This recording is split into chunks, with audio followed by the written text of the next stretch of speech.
Hoje é derivada.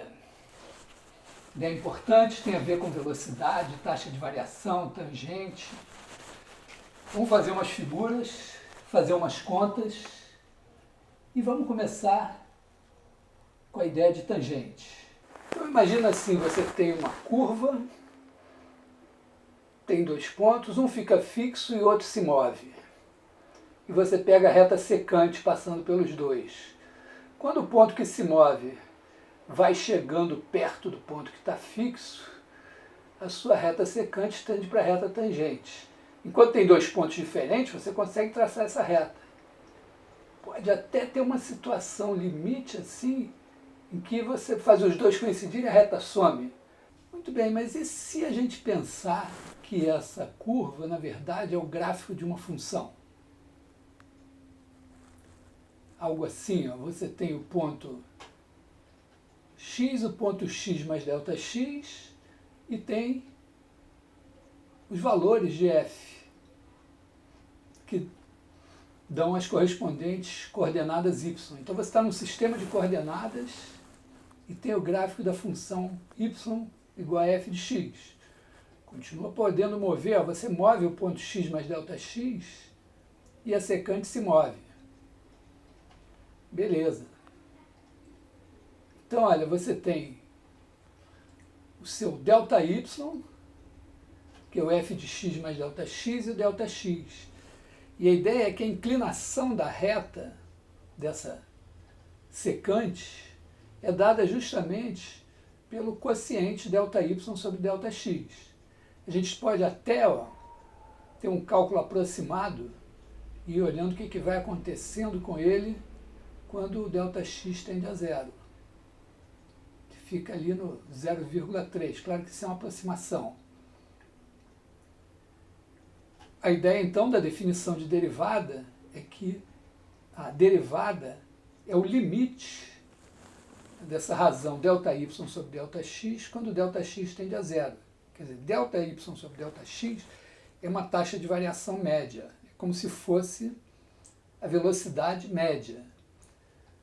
Quanto maior o Δx, provavelmente deve ser pior, se você não tiver sorte, né? A relação entre esse ΔY sobre Δx e aquilo que você deveria chamar de velocidade instantânea, que é exatamente esse limite. Bom, digamos que a gente entendeu que a derivada é esse limite do ΔY sobre Δx. O problema é que quando o Δx tende a zero, você tem um zero no denominador. Provavelmente um zero no numerador também. Então, como é que a gente calcula isso? Vamos fazer umas continhas e mostrar mais umas figurinhas. Só para a gente não se perder, esse ΔY sobre Δx aparece às vezes com outros nomes. Quer dizer, às vezes a gente chama o Δx de h, às vezes a gente chama o x de x0, às vezes até chama o x de A e o x mais Δx de x. Então, vamos ter isso presente, porque em diversos casos a gente vai usar diferentes notações. Vamos olhar então a primeira derivada relevante, simples, é de f de x igual a xn com n natural. A gente tem que pegar e fazer xn menos a n. Vamos fazer o x variar e o a fixo. Então a gente vai calcular a derivada em a. E a primeira coisa é essa fatoração do xn menos a n, que espero que você já saiba. Se não, para aí e vai aprender. Bom, feito isso, fica muito fácil agora você fazer xn menos a n, que tende a zero quando x tende a a, dividido por x menos a, que também tende a zero quando x tende a a. Quer dizer, e fica uma expressão que não tem mais nada no denominador, a mágica. E agora, passando ao limite, você tem o x tende a a, então o x elevado a n menos 1 tende a a, o x elevado a n menos 2 tende a a, o x n menos 3, o x2, o x, e você tem, no fim, n parcelas, todas iguais a a elevado a n menos 1. Então, trocando a por x agora, né, isso daria que a f' de a é n vezes a elevado a n menos 1, f' de x é n, x elevado a n menos 1. Bom, a próxima é a derivada do seno. Para essa você vai precisar de um limite, que é o limite, quando h tende a zero, de seno h dividido por h. Esse limite é 1. Eu tenho um vídeo mostrando isso. Meio grande assim, uns 7 minutos e tal, mas quiser dar uma olhada, ou então procura seu livro predileto. Então, vamos fazer a conta também nesse caso. Bom, vamos usar seno x mais h menos seno x sobre h. Vamos ver o que acontece quando h tende a zero. Primeira coisa é desenvolver o seno de x mais h. Tem uma formulazinha, também tem um vídeo sobre rotações que demonstra essa fórmula. Aí você separa em duas parcelas. Quer dizer, coloca o seno x em evidência, cosseno x em evidência. Até aqui nada demais. Agora vem um truque sórdido.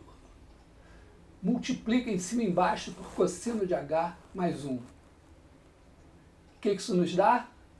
Bom, um cosseno ao quadrado menos 1 é sempre um seno quadrado. Então, agora você tem um seno h sobre h que aparece nas duas parcelas. Coloca em evidência. E agora, seno h sobre h tende a 1. O seno h que está lá no denominador, no numerador da primeira parcela, tende a 0. O cosseno x está parado. Então você tem 1 vezes seno x vezes 0 mais cosseno x. Isso, claro, vai tender para cosseno x. Bom, então a derivada do seno é o cosseno. A derivada do cosseno é menos o seno. Deixa para você fazer essa, hein? A terceira e última nesse momento é a derivada do logaritmo. Essa tem uma figurinha e envolve uma ideia geométrica muito importante. Tão importante que ela é chamada de teorema fundamental do cálculo. Não vou explicitar o teorema fundamental do cálculo, mas ele está presente nessa demonstração. Bom, a gente começa com a função de t, f de t igual a 1 sobre t. Está aí o gráfico dela. Porque o logaritmo é definido assim, você pega o 1, o x, e o logaritmo de x é essa areazinha azul aí. Vou escrever aí, logaritmo de x. Repara que a altura correspondente ao x é 1 sobre x. Bom, o x mais h, a gente coloca ele aí, e agora a área azul vai até x mais h. A diferença, se você quer o logaritmo de x mais h menos o logaritmo de x, é essa área entre os dois segmentos azuis. Bom, agora é fazer o quociente. Repara que a área logaritmo de x menos logaritmo de x está entre esses dois retângulos. Todos dois com base h e com altura, o mais baixinho 1 sobre x mais h e o mais altinho 1 sobre x, porque o x mais h está à direita do x. Isso aqui, ó, você pode ver melhor de longe. A ideia agora é ver o que acontece quando o h tende a 0. Também, ó, o x poderia mudar, você fazer isso em outro x. Bom, vamos deixar nessa situação aqui e vamos explicitar, abrir bem aqui o x mais h para a gente explicitar essa desigualdade aqui.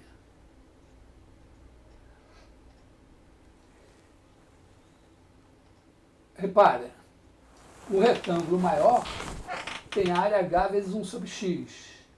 A área azul está abaixo dele. Logaritmo de x mais h menos logaritmo de x.